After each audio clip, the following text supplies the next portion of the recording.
ఇది విద్య ఉద్యోగాలకు సంబంధించిన అంశాలు. ఈ 75 ఏళ్ల కాలంలో ఆదివాసీలు ఉమ్మడి ఆంధ్రప్రదేశ్లో తెలంగాణకి పరిమితమయ్యాం. ఎమ్మెల్యేలుగా ఎంపీలుగా వచ్చిన వారు ఎంతమంది ఉన్నారు? ఏ రాజకీయ పార్టీ ఆదివాసీలకు ఎక్కువ రాజకీయ అవకాశాలు ఇచ్చింది? వాస్తవం కూడా రాజకీయ అంశాలలో కూడా తీవ్రమైన అన్యాయం జరుగుతుంది. మాకు ఉమ్మడి ఆంధ్రప్రదేశ్ ఉన్నప్పుడు శ్రీకాకుళం టు ఆదిలాబాద్ మేము ఉండేది, మెజారిటీ జనాభా ఉండేది కాబట్టి పరిపాలన ఆంధ్రాల పెత్తనం ఉండేది కాబట్టి ఆంధ్రాలో లంబాడీలు తక్కువ కాబట్టి ట్రైబల్ మంత్రులు ఆంధ్రా నుంచి వెళ్ళే ఉండేది. ఎవరెవరు ఉన్నారు? పసుపులేటి బాలరాజు ఒకసారి బాలరాజు అయిండు. ఆయన కన్నా ముందు ఇప్పుడు సెంట్రల్ మంత్రి కూడా కిషోర్ చంద్రదేవ్ అయిండు ఎస్టీ మంత్రులుగా. ఇట్లా వాళ్ళు ఆంధ్ర ప్రాతినిధ్యం కింద అయిండు. ఇట్లా ప్రాతినిధ్యం ఉండేది. తెలంగాణ వచ్చిన తర్వాత ఏమైందంటే కంప్లీట్గా వాళ్ళకే సీట్లు వచ్చాయి. ఇప్పుడు రాజకీయ పార్టీలు కూడా 12 ఎస్టీ అసెంబ్లీ కాన్స్టిట్యున్సీస్ ఉన్నాయి. 6 వీళ్ళకి 6 వాళ్ళకి ఇవ్వాలి కదా. మా వాళ్ళకి 4 ఇస్తారు, వాళ్ళకి 6 ఇస్తారు. గత 2019 ఎన్నికలలో చూడండి, మహబూబాబాద్ ఎస్టీ కాన్స్టిట్యున్సీలో బీఆర్ఎస్ లంబాడకే ఇస్తుంది, కాంగ్రెస్ లంబాడకే ఇస్తుంది, బీజేపీ కూడా లంబాడకే ఇస్తుంది. ఆల్టర్నేట్గా మాలాంటి వాళ్ళం లంబాడీలు ఎస్టీలు కాదని కొట్లాడే క్రమంలో కూడా కనీసం ఏ రాజకీయ పార్టీ ఆదివాసుల గురించి పట్టించుకునే పరిస్థితి లేదని నేను ఇండిపెండెంట్గా నామినేషన్ వేయాల్సి వచ్చింది. మహబూబాబాద్ ఎస్టీ కాన్స్టిట్యున్సీ అతి తక్కువ కాలంలో 15 రోజుల కాలంలో మేము నామినేషన్ వేసినాం. గుర్తొచ్చిన 10 రోజుల ప్రచారంలో మేము మా గూడాలకు, ఎందుకంటే మాకు నెట్వర్క్ ఉండదు, మా వాళ్ళకి అంత అవేర్నెస్ కూడా ఉండదు. ఆ తక్కువ కాలంలో కూడా నేను థర్డ్ ప్లేస్ ఉన్నా. నేను ఎన్ని ఓట్లు వచ్చినాయి? 57,000 ఓట్లు వచ్చినాయి. నాకు 73 ఓట్లు వచ్చినాయి. ఆ నియోజకవర్గంలో ఆదివాసీ ఓట్లన్నీ, ఎస్టీ ఓట్లన్నీ? ఆదివాసుల ఓట్లు 3,70,000 నేను పోటీ చేసే నాటికి. అవునా? ఇప్పుడు ఆదివాసుల ఓట్లు 4,30,000 వరకు ఉంటాయి. లంబాడీల ఓట్లు కూడా సమతూకంగా ఉంటాయి. మరి ఇప్పుడు పోటీ చేస్తారా మీరు? ఇప్పుడు నేను కంపల్సరీ పోటీలు ఉంటాయి. ఇప్పుడు కూడా ఇప్పటికే ప్రకటించారు, బీఆర్ఎస్ లంబాడానే, కాంగ్రెస్ లంబాడానే, బీజేపీ కూడా ఆటోమేటిక్గా లంబాడానే వస్తుంది. అనివార్యంగా నేను బలరాం నాయక్ ఆల్మోస్ట్ వాళ్ళంతా ఉన్నారు. ఆదివాసులకు ఇవ్వరు, సీతక్క కూడా అడగది. నేను ఈ కాన్స్టిట్యున్సీలు ఉన్నా, మా ఆదివాసులకు సీట్ ఇవ్వండి, నేను గెలిపించుకో అడిగే పరిస్థితి లేదు. ఆమెకున్న రిస్ట్రిక్షన్స్ ఆమె పరిధి ఆమెకు ఉంటుంది కదా, ఆమె పరిధి ఆమెకు ఉండొచ్చు. అనుకున్నప్పుడు మాకేమర్థం అవుతుంది, ఏ రాజకీయ పార్టీ కూడా ఆదివాసీల పక్షాన నిలబడతలేదు. ఇప్పుడు స్పష్టంగా మేము ఒక ప్రశ్న వేసినాం, లంబాడీలు ఎస్టీ జాబితాలో కలిపి 1976 అంటే ఈ రోజు వరకు 48 సంవత్సరాలు. 48 సంవత్సరాలల్లో అసెంబ్లీలో లంబాడీలు ఎస్టీలు కాదనే క్వశ్చనే లేదు. క్వశ్చన్ లేనప్పుడు అంబేద్కర్ ఎవరికి ఇచ్చారు లెజిస్లేటివ్ అథారిటీ? ట్రైబే కదా, వాళ్ళకేమి, వాళ్ళు అడవిలో ఉంటారు, దాదాపు ఊరుకు దూరంగానే ఉంటారు కదా వాళ్ళు కూడా. అంటే ఆర్టికల్ 342 సవరణ జరగకుండా లంబాడీలు ఎస్టీ జాబితాలో కేవలం జీవో ద్వారా వచ్చిందనేది మా వాదన. అందుకే బలమైన పోరాటం నడిచింది. లంబాడీలు ఎస్టీలు అనేది బలమైన పోరాటం. మీరు స్కాలర్ కదా, ఎందులో మీరు పిహెచ్డి? పబ్లిక్ అడ్మినిస్ట్రేషన్లో మీరు అంటే పాలన, ప్రభుత్వ పాలనకు సంబంధించిన వాటిలో మీకు. ఇవాళ ప్రపంచీకరణ, గ్లోబలైజేషన్ వచ్చింది. గ్లోబలైజేషన్లో చాలా అవకాశాలు వస్తున్నాయి. సర్వీస్ సెక్టార్లోకి ఎవరు వస్తున్నారో, ఎంతోమంది వస్తున్నారో మనం ఇంకా రాబోయే రోజుల్లో మొత్తం అదే ఉంటుంది. ప్రభుత్వ రంగ పాత్ర తగ్గుతున్న కొద్దీ ఏ అవకాశాల కోసం ఇంకా రిజర్వేషన్ అని, ఏ అవకాశాల కోసం ఈ ఫైట్ అనేది? ఇప్పుడు ఈ ప్రపంచీకరణ, గ్లోబలీకరణ పరిస్థితుల్లో బయట ప్రపంచానికి ప్రపంచీకరణ అందొచ్చు, గ్లోబలీకరణ అందొచ్చు, కానీ నా ఆదిమ సమాజానికి ఇంకా అందలే.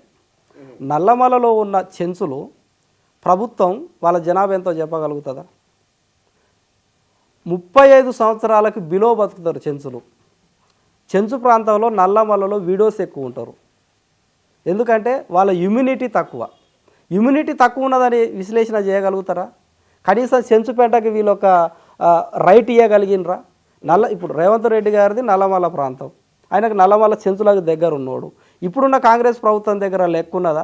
ఎన్ని సెంచుపేంటలు ఉన్నాయి, ఎంత జనాభా ఉన్నది, ఎన్ని స్కూల్స్ ఉన్నాయి సెంచుపేంటలలో, ఎంతమందికి వైద్యం అందుతుంది, ఎంతమందికి విద్య అందుతుంది, ఎంతమందికి అక్కడ పౌష్టికారం అందుతుంది అనే లెక్క స్పష్టంగా చెప్పగలుగుతారా? ఈ రోజు వరకు రాజీవ్ గాంధీ పులుల అభయారణ్యం పేరిట వాళ్ళని బంధించిండ్రు నల్లమల్ల టైగర్ రిజర్వ్ ఫారెస్ట్లో. వాళ్ళకు రోడ్డు వేయనియలు, కరెంట్ వేయనియలు, ఏం కూడా వేయని పరిస్థితి ఉన్నది. తెలంగాణ రాష్ట్రం వచ్చిన తర్వాత ఐటీడీ లేకుండా తుడుందెబ్బ కొట్లాడి మన్ననూరులో ఐటీడీ ఏర్పాటు చేయించగలిగింది. అటువంటి తెగలు ఉన్నాయి. ఇంకా ఇప్పుడు వాళ్ళు కనీస విద్యా వైద్యం అందాలి కదా. మొన్నటికి మొన్న వాజేడులో రోడ్డు మీద ప్రసవం అయింది ఒక మహిళ, కోయ మహిళ, ఆదివాసీ మహిళ రోడ్డు మీద ప్రసవం అయింది. అంటే మనం వీళ్ళని ఎట్లా పోల్చుదాం? బయటి సమాజంతో, అభివృద్ధి చెందిన సమాజంతో పోటీ పడమని మనం ఎట్లా పోల్చగలుగుతాం? పోటీ పడలేము. ఇవాళ కొలాంస్ కూడా ఆదిలాబాద్లో కొలామ్స్ హిమోగ్లోబిన్ 12 నుంచి 14 ఉండాలి ఒక మనిషికి, 4 నుంచి 6 లోపల ఉంటుంది. ఎందుకంటే ఆదిలాబాద్లో కూడా వరి ధాన్యం తక్కువ ఉంటుంది. అక్కడున్న గోండ్స్ కూడా కొండల మీద ఉండే గోండ్స్, కొలామ్స్ వీళ్ళున్న ప్రిమిటివ్ ట్రైబల్ గ్రూప్స్కి సరైన పౌష్టికారం ఉండదు, వాళ్ళకి సరైన విద్య ఉండదు. ఆ గూడెంలోకి నువ్వు పోయి తెలుగు మాట్లాడితే వాళ్ళకి రాలేదు, కొలామీ భాషే వస్తుంది. ఇప్పటికి కూడా కొలామీ భాషే. తెలుగు రాని కూడా రేషన్ కార్డు, ఆధార్ కార్డు ఎట్లా ఆ స్పెషాలిటీస్ ఉన్నాయి. కానీ వాళ్ళకి అందాల్సిన ఈ ప్రభుత్వ పథకాలు ఏదైతే ఉన్నాయో ఈ రోజు వరకు స్పష్టంగా ఇంకా అందలేని పరిస్థితి ఉన్నది. మొత్తం ఆదివాసీలలో ఎన్ని తెగలు ఉన్నాయి? తెగల పేర్లు ఏమిటి? ఎక్కడెక్కడ ఉన్నాయి చెప్పండి. ఇప్పుడు నల్లమల ప్రాంతంకి అయితే చెంచులు కంప్లీట్. ఇక్కడ వరంగల్, ఉమ్మడి ఖమ్మం, ఉమ్మడి వరంగల్కి వచ్చేవారికి ఈ గోదావరి పర్యాక ప్రాంతం, దీంట్లోనో కోయా నాయక పోడ్స్ ఉంటారు. ఇప్పుడు ఆంధ్రాకు అనుసంధానంగా ఉన్న కొండారెడ్డిలు కూడా మనకి ఇప్పుడు ఇక్కడ భాగస్వామి అయినారు. ఇదే ప్రాంతంలో ఛత్తీస్గఢ్ నుంచి మైగ్రేషన్ అయిన గొయ్త కోయలు ఉంటారు, వాళ్ళు కూడా మా కోయా ట్రైబ్సే, ఆదివాసులే. నీకు ఖమ్మంకు పోయినప్పుడు అక్కడ కోయా నాయక పోడ్స్ ఉంటారు, ఇది ఆ గోదావరి రీజన్, గోదావరి కని నుంచి వెళ్ళి పైకి. నీకు ధర్మపురి నుంచి వెళ్ళి పైకి మొత్తం గోండ్సు, నాయక పోడ్సు వీళ్ళు ఉంటారు. నీకు ఆ ప్రాణహిత నది పర్యాక ప్రాంతం కానీ అటు పెనుగంగా ఈ ప్రాంతంలోకి వచ్చినప్పుడు ఆదిలాబాద్లో మెయిన్గా తోటీసు, కొలాంసు, అందులోనే కొలావార్లు ఉంటారు, అందులోనే మన్యవార్లు ఉంటారు, ఇది ఉప తెగలుగా. గోండ్స్ మెజారిటీగా మనకు అక్కడ కనపడతారు. పర్దాన్స్ ఉంటారు, ఈ డోలి సాహిత్యం చెప్పేవారు. అక్కడ 5 తెగలు ఉంటాయి ఆదిలాబాద్లో. మొత్తం 9 తెగలు నాడు నిజాం గుర్తించి కూడా 9 ఆదిమ తెగలు. ఈ ఆదిమ తెగలలో మెజారిటీ డామినేటెడ్గా కొంత మాత్రం కోయా గోండులు మాత్రం కొంత చదువుకొని కొట్లాడగలిగి ఆ సమాజం కోసం చేసేవాళ్ళుగా మనకు కనిపిస్తారు. కానీ వీళ్ళలో చదువుకొని వచ్చిన వారు ఇప్పుడు మీరు చెప్పిన ఈ 9 తెగలలో పిహెచ్డి చేసిన వాళ్ళు ఎంతమంది ఉన్నారు? ప్రభుత్వ ఉద్యోగాలు చేస్తున్న వాళ్ళు ఎంతమంది ఉన్నారు? హైదరాబాదు లేదా వరంగల్లో లేదా ఆదిలాబాద్ టౌన్లో ఒక మంచి ఇల్లు కట్టుకున్న వాళ్ళు ఉన్నారా ఎవరన్నా? కొంతమంది ఉన్నారు. గోండు కోయా నుంచి కొంతమంది ప్రొఫెసర్లు ఉన్నారు, కొంతమంది డిఈలు ఉన్నారు. అది కూడా ఎందుకంటే ఐటీడీఎస్ అప్పుడు Begumpet public school, Hyderabad public స్కూళ్ళలో స్పెషల్ అడ్మిషన్స్ ఇచ్చిండ్రు. ఇది 96 ఆ టైంలో 90స్లో ఇచ్చిన ఆ స్టూడెంట్స్ మాత్రం ఇవాళ డిఈలు ఉన్నారు, ఏఈలు ఉన్నారు, డిఎంహెచ్ఓలు ఉన్నారు, ప్రొఫెసర్లు ఉన్నారు. ఐఏఎస్ వరకు రీచ్ కాలేకపోయినారు, కానీ ఒక డిస్ట్రిక్ట్ అడ్మినిస్ట్రేషన్ ఆఫీసర్లుగా మాత్రం వివిధ రాష్ట్రాలలో కూడా ఉన్నారు.